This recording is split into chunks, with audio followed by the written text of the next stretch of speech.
Du boulevard de la Sauvenière, on n'est plus qu'à 1500 mètres environ de l'arrivée. Stéphane Roche regarde aussi. Ça va être une course au ralenti pendant un petit moment.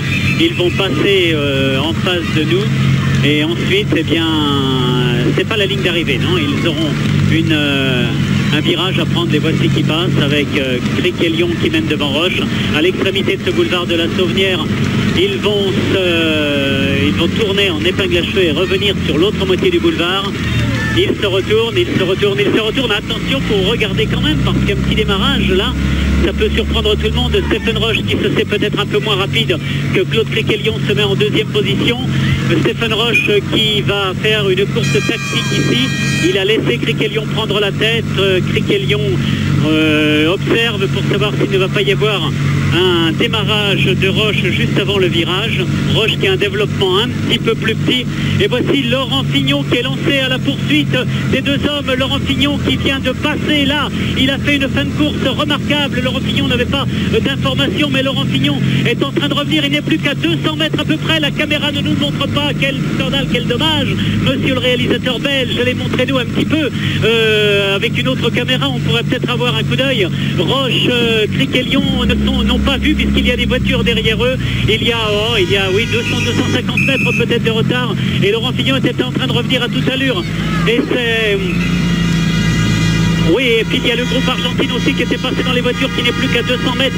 Il y a Yvon Madio qui est là, juste tout près aussi. Oh là là, oui, il y a moins de 200 mètres, mais maintenant on est à 300 mètres de la ligne d'arrivée. Et ça ne démarre toujours pas. Je vous disais qu'on aurait comme une course de vitesse sur piste, un démarrage seulement dans les 200 derniers mètres.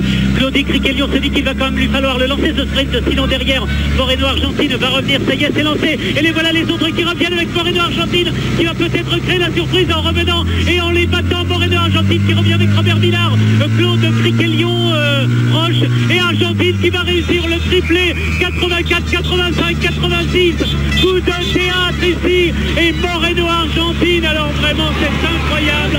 Ils l'ont bien voulu.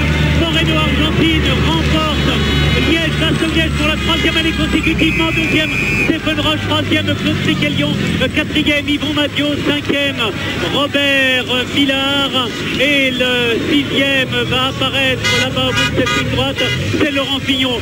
Qu'est-ce qu'ils sont bêtes, alors vraiment c'est incroyable. Je n'avais jamais vu ça encore quand même. Moreno Argentine remporte pour la troisième année consécutivement Liège-Bastogne-Liège en revenant sur les deux hommes de tête à 200 mètres de la ligne d'arrivée. Mais vraiment, que font les directeurs sportifs dans un cas comme ça, et que font les coureurs aussi que font les coureurs à ne pas se retourner, ou plutôt ils se sont retournés mais ils n'ont pas vu. C'est vraiment incroyable. Moreno Argentine.